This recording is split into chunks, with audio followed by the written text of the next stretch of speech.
There we go. All this time I was muted. Y'all didn't hear anything I said. This has been that kind of morning. It's been that kind of morning. Oh man. So again, welcome to Touch Base Day. My name is Ron Foster, and I'm touching base with you as I always do every day, except for Sunday. And I'm so sorry. I think you can hear me now.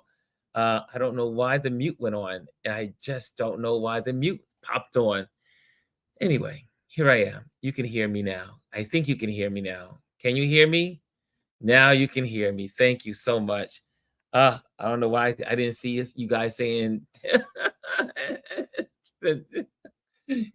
Ah, I have to tell you, this morning has been one of those mornings. It has been challenging from the moment I woke up. So I expect many things to probably happen in this broadcast that normally would not happen. I thought I had this thing under control, but today it's been one of those days. It's just a day. It's, you know what? It came to pass, as they say. It's just one of those days. Okay, Chrissy's is in the building. What's going on, Chrissy? Derek Toddle's in the building. Chrissy and Amparo is in the building. And G is in the building. Okay, maybe those folks in now Instagram. Were you able to hear me in Instagram? I wonder. I wonder were you able to hear me? But if you aren't, if you're even Instagram, come over to our channel on YouTube, Touch Base Daily on YouTube. You'll get a better experience. You can interact. That's what I was saying when I was muted. Don't know how that happened, but now I'm here. You can hear. Now you can hear me. Okay, so today we're going to be talking about tips, but I definitely want to bring a couple of items to your attention for today. Yesterday, the Gaza ceasefire could be near. So they had a conversation. So the news reporters, first of all, Biden was in New York City yesterday at NBC at Rockefeller Center. And they also, one of the reporters asked him, when are we getting a ceasefire? When we need to control what's going on in the Israel-Gaza situation happening. I hate when you use it a war because it's not really a war. It's really a slaughter. So, but they are saying that there could be a ceasefire coming next week. So let's stay tuned for that. Looming in government is the looming is the government shutdown again. Why do we have to do this all the time? Why? Why is it that we just can't pass a law? And this I blame the Democrats. When the Democrats had the House and the Democrats had both sides, both chambers of the Congress, they had the presidency, and they should have passed a law regarding this situation, that there will be no more government shutdowns for political craziness. This is ridiculous. Every 6 months, we got to think about a government shutdown. Ugh, God help us in this country. Anyway, next thing that's on the agenda, for those that are following climate change and what's going on in the world, Antarctica's doomsday glacier is melting. It is the size of Florida, and they feel it's going to break off at some point sooner than was expected. And if that happens, the waters will rise around the globe. Could you imagine Florida being chopped off New York? I mean, chopped off the United States and dumped into the ocean? Well, that's what the doomsday glacier is heading for. So, and that means places that are in low sea level, low what I call sea level places like Florida, which is pretty much flat, would be underwater. Some places in the very low areas, New Orleans, all those areas, New York would also be affected. All the coastal cities will be affected by this doomsday glacier. So that's in the news. And I did not create a marker for this, but how many of you heard about the young lad, 25 years old, I think he is, that set himself ablaze in Washington, D.C., in front of the Israeli embassy? Did y'all hear about that? Did you guys hear about that yesterday? So sad. So sad. And it's just, man, what is, I don't know. and he died. He died from his wounds of setting himself ablaze.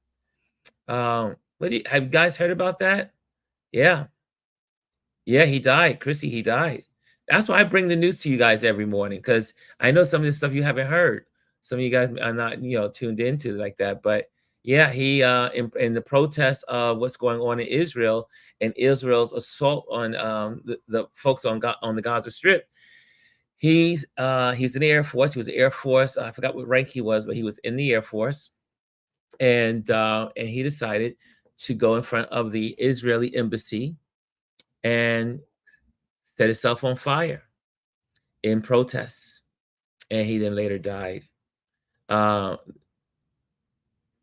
it is real, and people are willing to die to save other human beings from the tragedy that's going on in Israel.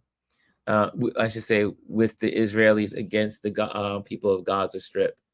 And so sad. It's so sad that it came to that a young person felt so helpless. I don't want to say, I mean, he's 25 years old. I mean, obviously, the older I get, everybody becomes more younger. So, but 25 years old, no longer with us because he saw the the anguish of the people of Gaza not getting fed, no homes, homes being bombed, children being killed. Thousands and thousands of people are dead in on the Palestinian side. And I know that October 7th incident of those Hamas coming in and killing and kidnapping and all the other stuff that went on, but I don't think the people of the Palestinian people on the Gaza Strip deserve to have 35,000 people dead because of that event. It's just unacceptable. And Biden is suffering also in his approach because unfortunately, it's a complicated situation with Israel when it comes to America. But America could just simply say, you know what? We're not giving you any more money. Stop it. Because we do give them lots of money per year. And all America has to do is say, you know what? You either stop it now or we're getting no money. And it's really that simple. I know our relationship is complex. It's the Middle East. Everything in the Middle East is complex, but so sad. Brian says, 25-year-old Air Force airman. He was white, and he said in a prior video he would no longer be complicit in genocide. That was exactly, yeah. Thank you. Thank you, Mr. B. Yeah, absolutely horrible. But I understand why this 25-year-old man, he must have seen some things, or he must have something really triggered him to go all the way to take his life for the people of the Palestinians. I see here, so sad that we still haven't evolved to stop wars. There used to be a song, war, huh, what is it good for? Absolutely nothing. Say it again. Say it again. War, what is it good for? Absolutely nothing. Nothing. If humans have not learned anything, humans keep repeating the same stupidity. Same thing with Russia and Ukraine. War, what is it good for? All of those Ukrainians, I think they said 31,000 Ukrainians are dead. 31,000 Ukrainians, and they say more on the Russian side. What? Think about it. That is And when I see news like that, when people are dying uselessly, or even in our streets here in America or in neighborhoods, and there's people dying for no good cause or no good reason. There's a place for death. There's a place to die, but it baffles me. I was just reading about yesterday, I think it was, on the civil war in Sudan. I mean, another place in the world. It's going to be going on now for, I think they said, 10 months or 11 months in Sudan. And these are places that, yeah, like Kimmy Kim, so sad that we still haven't evolved. What is it good for? Absolutely nothing. The only thing that happens when people die, when there's war, are that the poor people are dead. The rich people still live. The people in the political arena seats still live. It's just sad, so sad. And so, anyway, just wanted to bring those news headlines to your attention because they are important. And there's a whole lot more going on in the news. There's also in Michigan, they are having their primaries today. So stay tuned to that.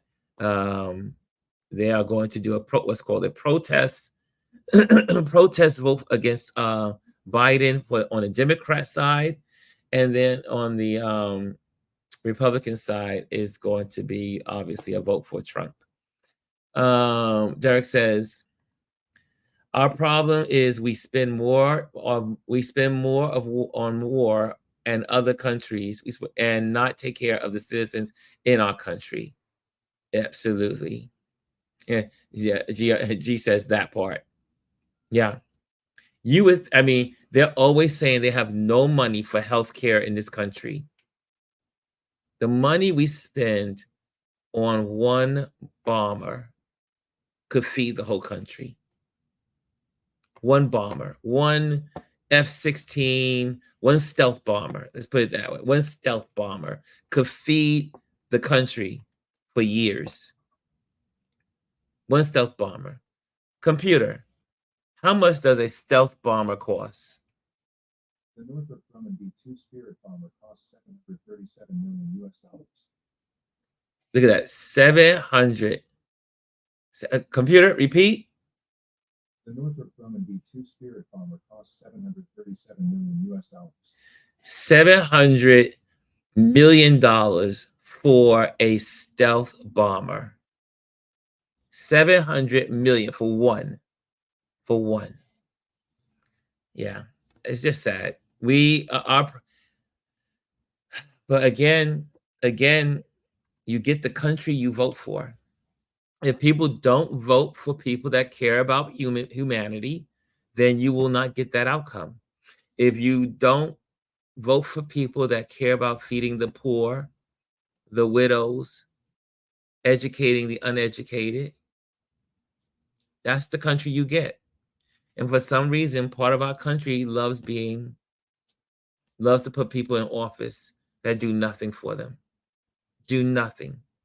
Republicans are in office all throughout the South. And the South has the worst in education, worst in healthcare, worst in poverty.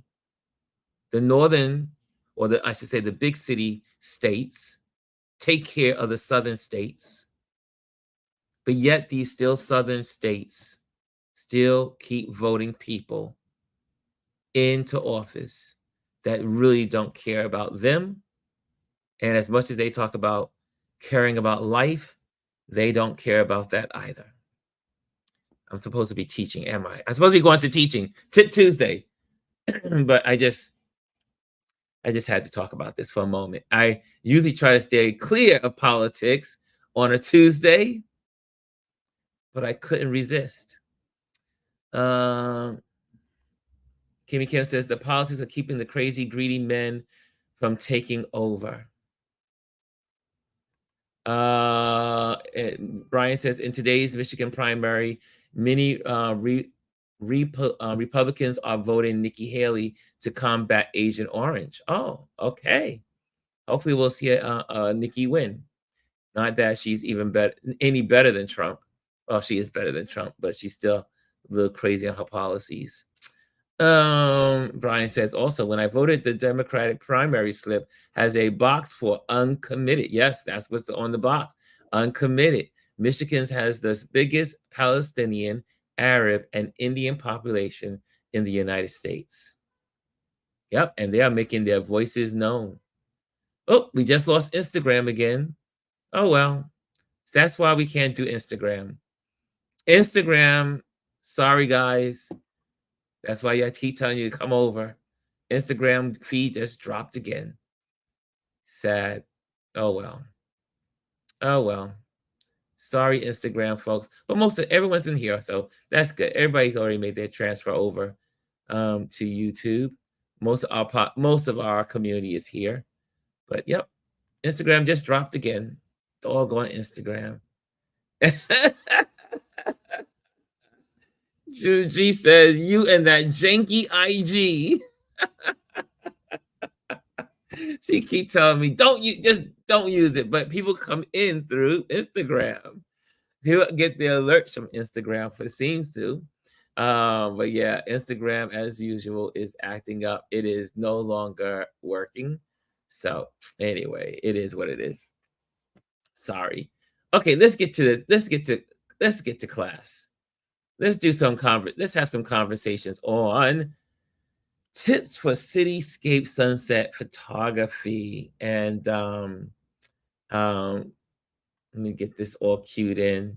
I'm going to show you a couple of photos, and then we'll talk about some of this as we connect on it. So let's get that all right. Let's get that for you on the screen. So today, I mean, and this is a little bit of sunset, but a little bit of blue hour photography. And so how to take better cityscape sunset photos. So cityscape sunset photography is a beautiful way to capture the colors and shapes of the urban landscape in the golden light. So here we go. I'm going to show you a couple of photos. And this is a photo I took over at the Hudson Yards, not Hudson Yards, in the Village, looking over towards Jersey.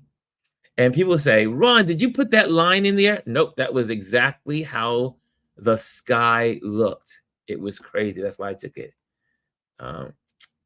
Again, some sunsets over the sky, over the New Jersey. This is over Brooklyn and Lower Manhattan. This is sunset, which happens to be part of what's called Manhattan Hinge in New York City. And this is another sunset, blue hour, taken from the World Trade Center, looking towards Brooklyn and the Lower East Side of Manhattan. That's from my window. A beautiful silhouette sunset after a major thunderstorm that happened here in New York. And also another day where the sun was nicely setting and getting some beautiful colors and getting some beautiful cityscapes. And also here's another picture. This happens to be a sunrise. The sunrise and the sunsets pretty much are the same. The same rules apply. And here's another sunset with the BQE, Governor's Island, right underneath the sun. And then back to that little guy. Okay. So these can be found in the Patreon stories. That's where I'm getting this information from my Patreon community. I posted this today for them. Tips for cityscape sunset photography. You want the full in-depth, you can do that. Go on Patreon. You'll have that, guys. Here we go. However, it can also, let me just pop this off a little bit. Here we go. However, it can also be challenging to get the right exposure and composition and timing. So Here's some tips for you guys. Number one, plan ahead. Plan ahead. You want to plan ahead and look at what is happening. You want to say, okay, the sun sets. Check the weather. I always say, computer, what time is sunset today? Sunset in New York City will be at 5:45 p.m. today. There you go. So I will ask my computer, or you can go on Google, and you can go on Google and say, hey, computer, what time? Oh, sorry, don't go there. You can ask your devices or go on and check this. What time is your sunset? And try to get there usually about an hour or two before the sun sets. And you can kind of like roam around, look around. So here we go. It says, check the weather forecast, the sunset time, and the direction of the sun. Look for the locations that offer a clear view of the skyline, the horizon, and the water, if there's any. For we folks that live on the coastals, we have we have waterways. Arrive early and scout the area for the best spots. Stay late and capture the blue hour. I love the blue hour. When the sky turns dark blue and the city lights create stunning contrasts. Okay. And we'll have Q&A after this. So we'll have Q&A. I'm going to try to keep look and see what you guys are saying as well. I'll keep that going. And also, next, use the right camera settings. Use the right camera settings. What does that mean? Use the right camera settings. Set your white balance to cloudy or shade.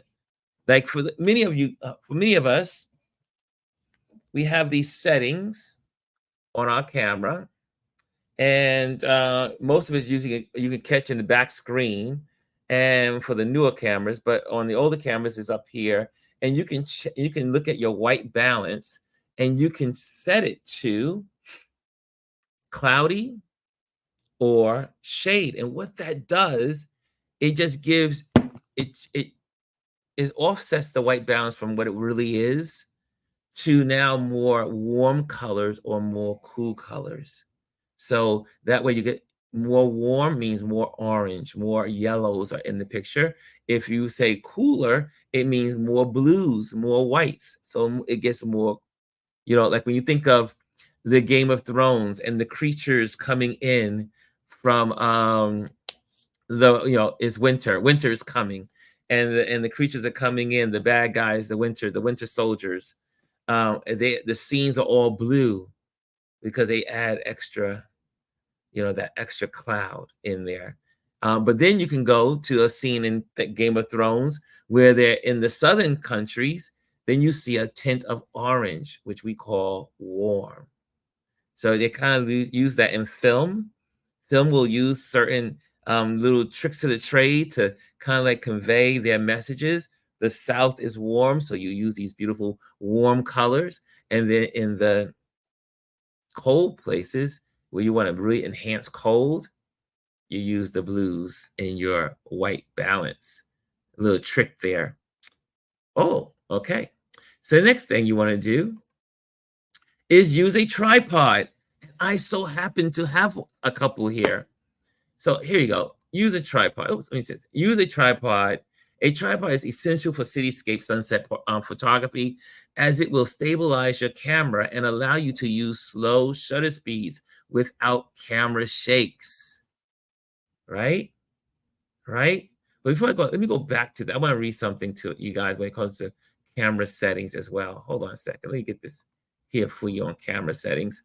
Set your white balance to cloudy or shade to enhance the warm tones of the sunset.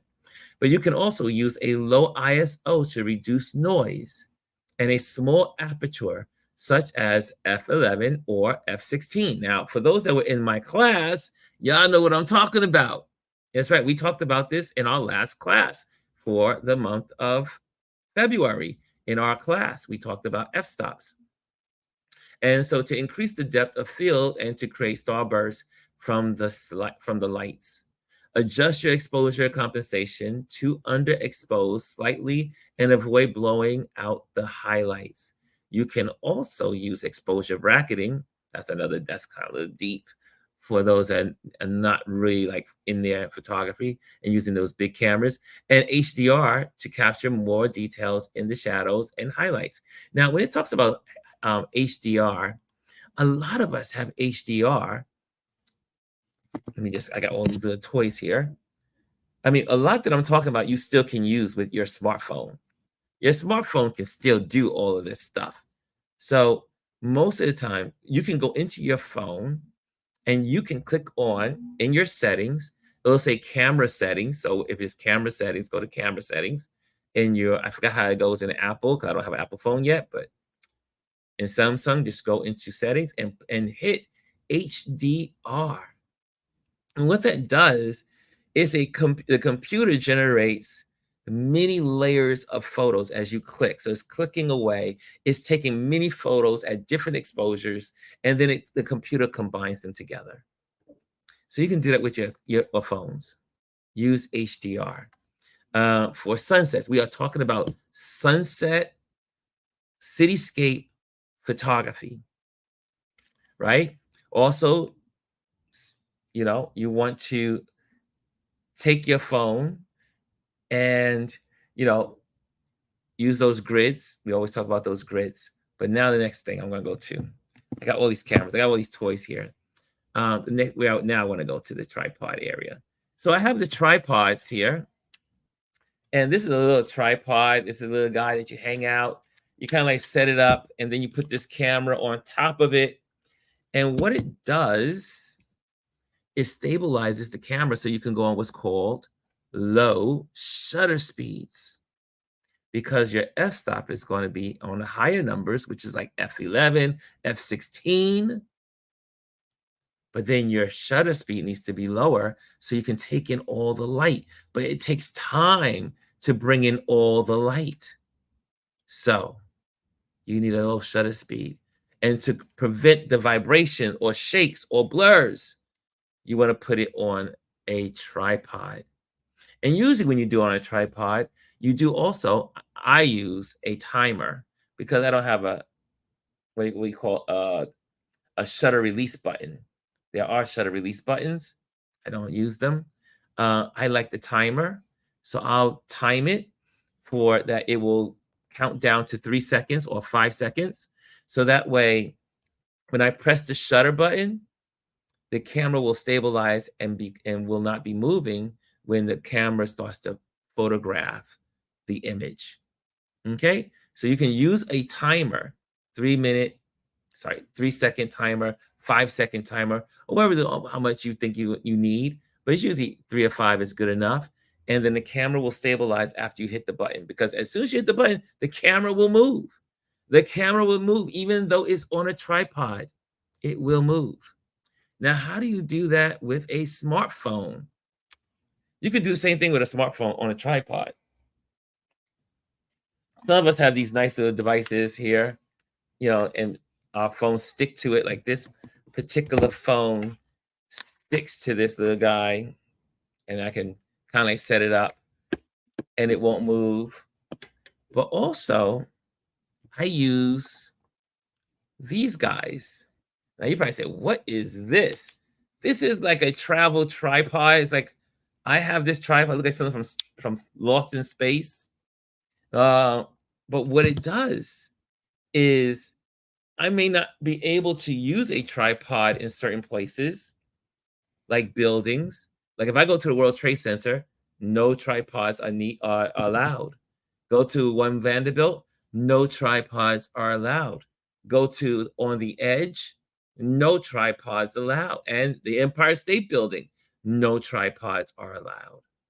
So sometimes I carry these little guys. Sometimes they allow these and sometimes they don't, because some people think of these as they could be used as weapons. So a lot of these places don't use them. But so there's a trick to photographing from tall buildings, which we're not going to go there today. But what's good about this little guy, which is it is a tripod, but I can go to a railing and I can wrap these arms around the railing. You see that? Like this, let's say I'm on a railing and then I can do all kinds of stuff like that, and it can sit right on the rail, and then I can put the camera in its holster and sit it, my cell phone, on one of these, or I can do the same thing with this guy. One day we'll talk about tripods, but I see some questions. I see some statements in there. Empire says, I wrap around anything. You're right. These things wrap around anything. And they're so strong and sturdy. They are worth every dollar. I mean, it looks crazy, but it is the best tripod for we street photographers. You can just, again, you put it in your bag, and it can wrap around anything, and that camera is going nowhere. Let's see here. Oh, see, I see good mornings, good mornings, good mornings. Yes, yeah, exactly. Dr. Taji said these are great for videos. Tripods are great for videos. Same thing with these little guys. Great for videos. Yes, indeed. So that's tripods. Okay, next thing. Next item. Did I get just a note when it comes to tripods. Tripods, these little guys, when your camera, you don't have to worry about this on smartphones, but these cameras, certain lenses have what's called stabilizers. They're called VR on this Nikon. It's called VR. And it says on or off. Usually, you have your VR on when you hold your camera in your hand, and what it does, it stabilizes and prevents shaking, and for the pictures not to become blurry because of your shaking. So I always have mine on because my hands are not as sturdy as they used to be. But when you have your camera on a shutter doing cityscapes, you want to turn off your VR, so that way the camera it starts to get shaky. It starts going wild when it's on a stable tripod. So you have to cut it off. So always remember to cut off your VR on your camera when you use a tripod. That's just one note I wanted to leave with you. Also, here's another thing. Experiment with different focal lengths. You can use a wide-angle lens to capture the vastness of the sky and the cityscape, or a telephoto lens to zoom in. Now, this particular one just so happens to be a telescopic lens. This goes from a 28, which is a wide angle, somewhat of a wide angle, to a 300. So if I can I'll take this lens out to 300, right?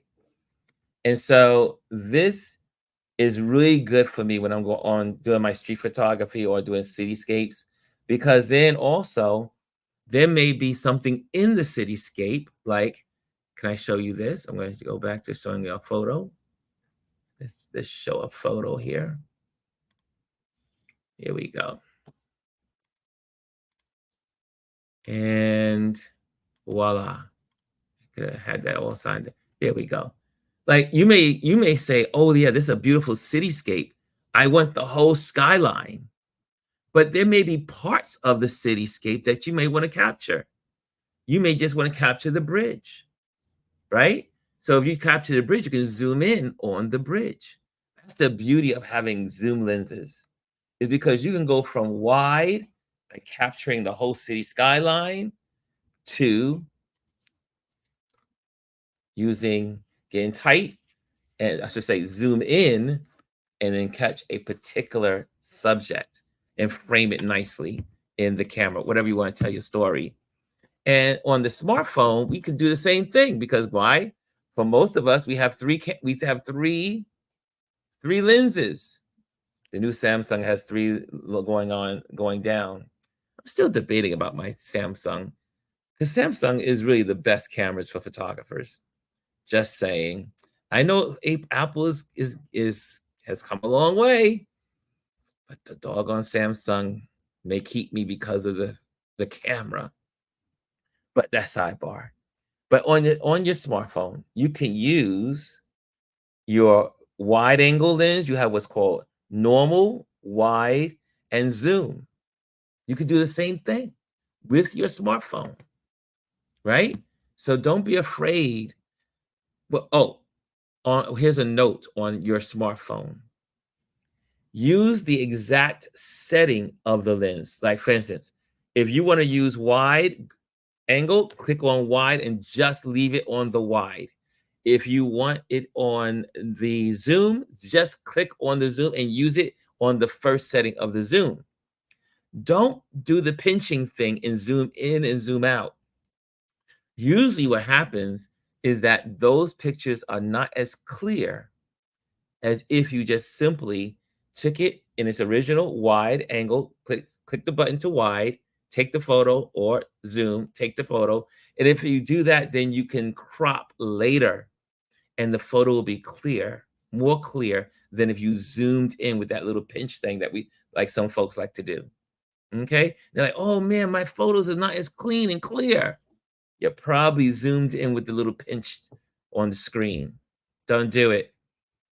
You can always crop, and cropping is cleaner because the phones interpret the scene better.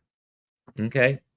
Let's see what else is in this that I want to share with you guys. So we did that experiment with different angles. Here we go. Next one. Focus on the composition. Use the rule of thirds to place the horizon and the sun in a pleasing position. Like you see here on this picture, I have this, the horizon line is pretty much on the lower third. If you saw this, if I had the grid, which I'm always telling you guys to put on your phone, use the grids on your phone, use the grids on your camera, you will have this in 3 sections. So there'll be a line right here and another line right there. I want the bridge to be in the first 2/3 of the frame, and I want the horizon to be on the bottom. Now I could choose to do it opposite or do differently or whatever, but for this photo, it gave me the best composition by making sure the horizon line was on the lower third versus the top 2/3. How many people in our Patreon community know that? Because I was in class for that lesson. That's an old lesson, right? So composition is key. I'm going to read something else off to you guys about composition. Here we go. Here we go. So I want to make sure you get this. Okay. Use the rule of thirds to place the horizon, the sun in pleasing positions. Look for leading lines, shapes, patterns, and textures to add interest to your foreground. Include reflections of the sunset and the city lights in the water, windows, or puddles. You can also use natural or artificial frames to draw attention to your subject. And you see that in a couple of these photos that I have here. Like I use, oh, there we go. Like this one, I'm using the reflection. I'm kind of like using the city as like almost in the middle of the composition of my here, like on the middle of the rule of thirds, if I'm going to use the rule of thirds. But you got the reflection and then you got the sky. So that's what I chose to tell the story, the composition, using this beautiful line going across. That's my horizon. And then also the way these clouds are coming out are like leading lines, leading you into the scene. So you got these leading lines there. You got this leading line in the water. It's just so interesting that this sky was like this. Couldn't believe it. It was literally cut in half. But there's many ways to use your leading lines or something like this, where the sun, you want the sun right near in the middle, but you also want to tell your story. And when I was talking about foreground, for those that don't know what foreground is, see this little phone and these little hands here? That's foreground. That makes the viewer feel like they're part of the scene. Okay? So you got a little foreground here, you got some background, which is the sun, and then you got these buildings in between. Cityscapes. Okay. Does that make a little sense? Okay, next one. Next, watch out for lens flare. Lens flare is the unwanted light that appears in your image when you shoot directly into the sun. You know, it gets like hazy. And sometimes a lot of us have dirty lenses, or our lenses may have, maybe our lens may have some scratches on it. If the sun goes onto that, it's going to cause these flares, some haze. So think about that. Some remedies of that, for we who use big cameras, we have what's called a hood. This little guy is called the camera, or let's just say the lens hood. You can see in there. Oops, there we go. There we go. There we go. See that? That is called the hood. And so it protects the lens. It kind of like shades the lens so that way the glare doesn't hit it, and it keeps the picture nice and clean. Now, how can you do that with a smartphone? I often will use a card of some kind, a card, like I have business cards or a credit card. And sometimes I'll use my hand and I'll just shade over and just kind of like, without getting my hand over the lens, I'll kind of put my hand over and kind of like just block the sun so I don't get glare, and then take the picture. Okay. But you can also use something like a credit card and just kind of like just sit it right there, and it will block the glare off your phone lens. You probably say, Ron, you do this, you hang around with your phone too much. But I started my photography with my phone. So that's why I know I use all these trick of the trades with my phone. And a lot of you guys in the audience, in this community, use your smartphones. You're not really onto this level. Some of you are, but not all of you. Okay. So that's why I'm giving you kind of like both scenarios. Okay. Let me go deeper into that. Here we go. Here we go. It can cause a loss of contrast when you have the glare on your lens. It can take away from the color and the detail. But to avoid or minimize lens flare, use a lens hood, which I just showed you. Shield your lens with your hand, which I showed you, or change your angle or position. You can also embrace lens flare. You can also embrace lens flare and use it correctly, create it creatively to add a dreamy or artistic touch to your image. And like for me, I like a little sun glare. It gives a little interest. And I'm going to show this photo right here because you'll be able to see it. Like you see here, there's some glare here. You see these there's little, little bubbles of light here. There's some little flares coming out. I like flares. It just adds drama to the photo. I use it a lot, but there's sometimes I don't use it.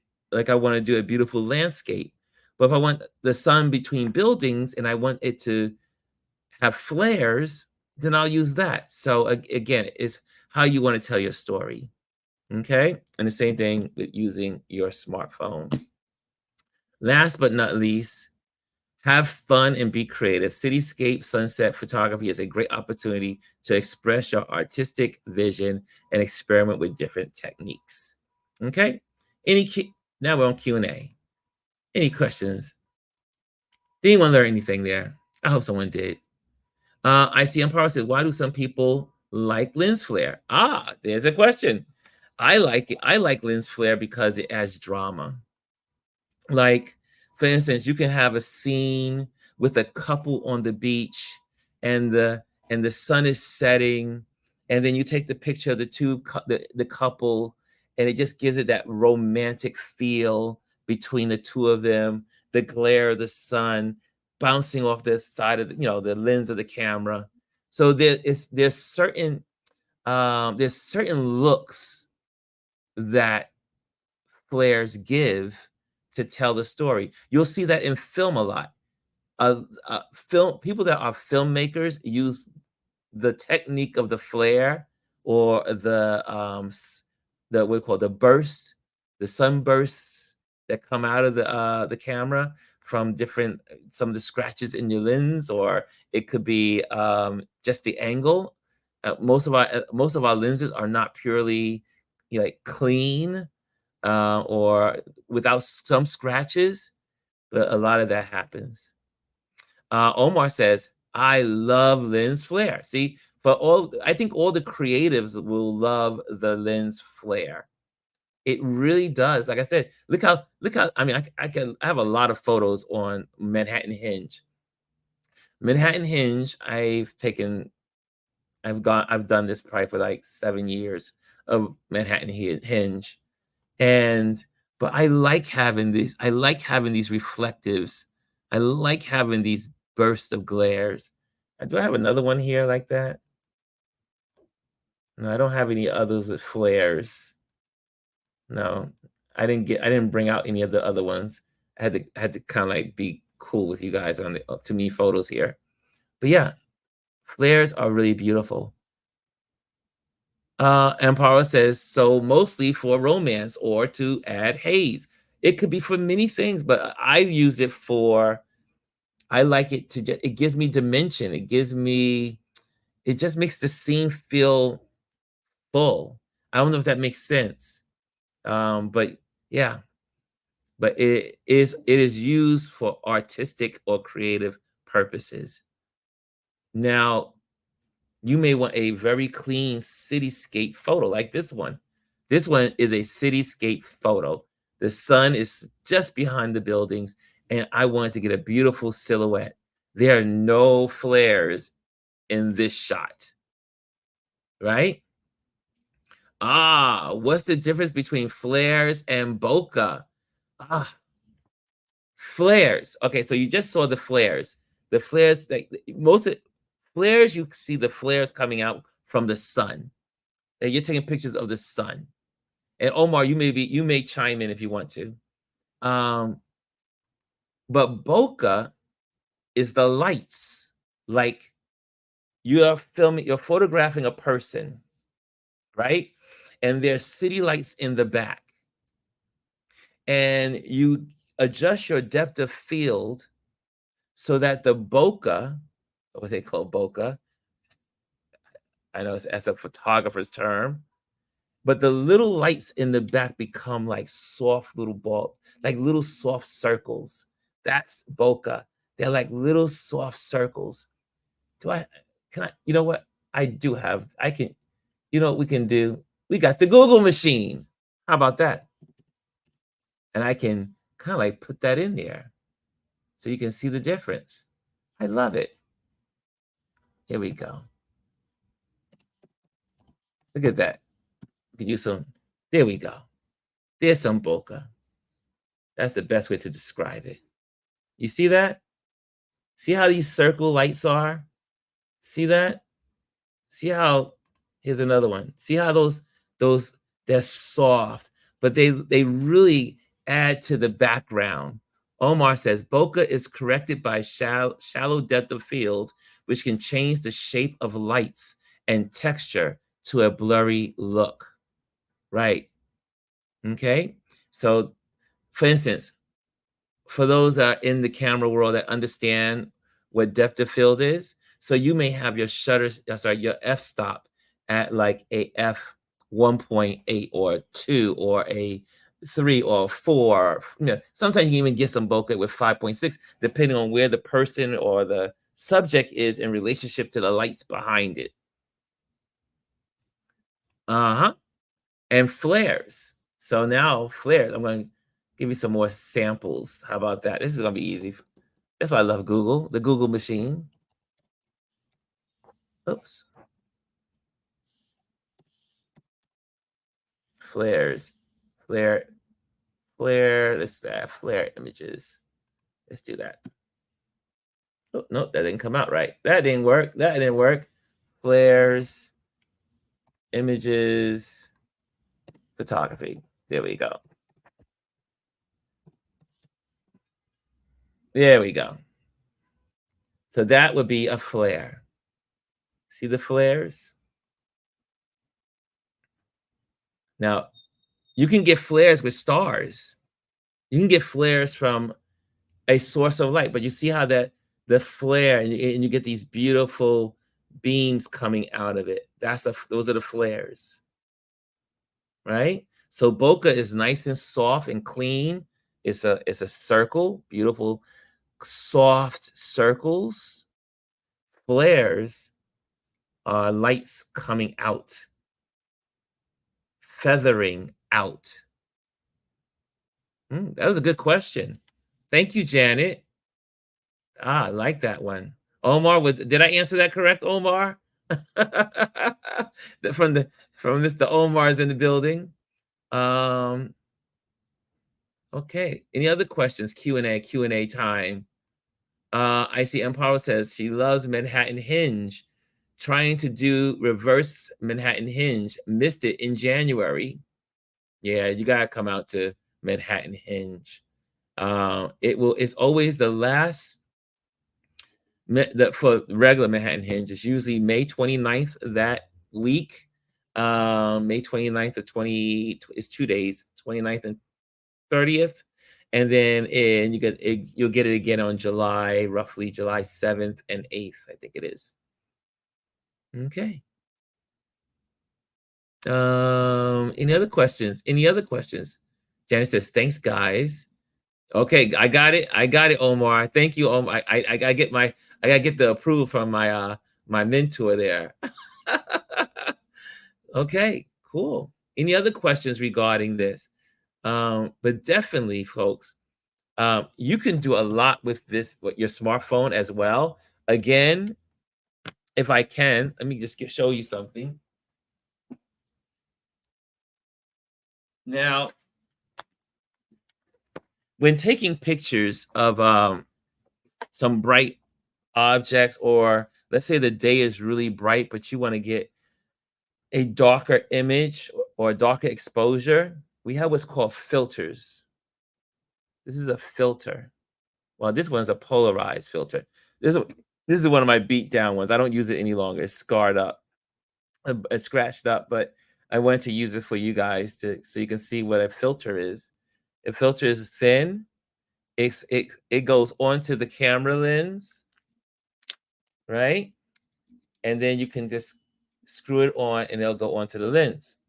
Now, for those that are using your smartphone and you just want to step it up a little bit with your smartphone, you can go out and buy like a filter. I mean, they have some that are made for smartphones, I think, now these days.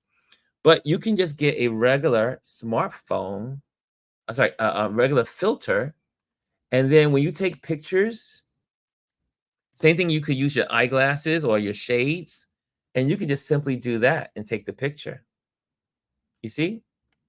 You could take that and put it right over your smartphone and take the picture, and it will give you the same polarization if you were to use on a big camera.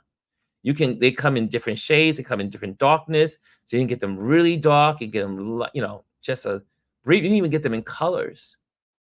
And you can use these, you can just put one in your wallet. I know that sounds crazy and corny. There's a piece of glass. They usually come in little packets. You can put it in your bag if you want to. And then use this for your smartphone. In case you don't have expensive gear, you can just reach out and get a nice filter, put it in your bag and have it. Looks like a cosmetic little case that it sits in. Open it up, put it in front of your camera lens and snap away. Just like that. Just like that. You see? And you'll get some really good shots with these little guys. And cool. Well, let's see. Any other questions? Too much handshake on cell phones. Well, again, at nighttime, it depends on what you're photographing. And if you're photographing sunsets, you definitely need to, I don't know what it's, you definitely need to do these guys. Get a camera, invest in a camera, and also invest in a tripod, because you get such interesting shots with these tripods and the camera and taking your camera shutter speed to those low levels, like 1/30th of a second, and taking these beautiful shots and letting the light come in, it really makes a difference if you're interested in photography and kind of like stepping it up. Let me take this off here. Yeah, just use them. Just use them. And so I think that would be great. Okay. Any other questions? I love the value. Oh, the other says, I love the value you give.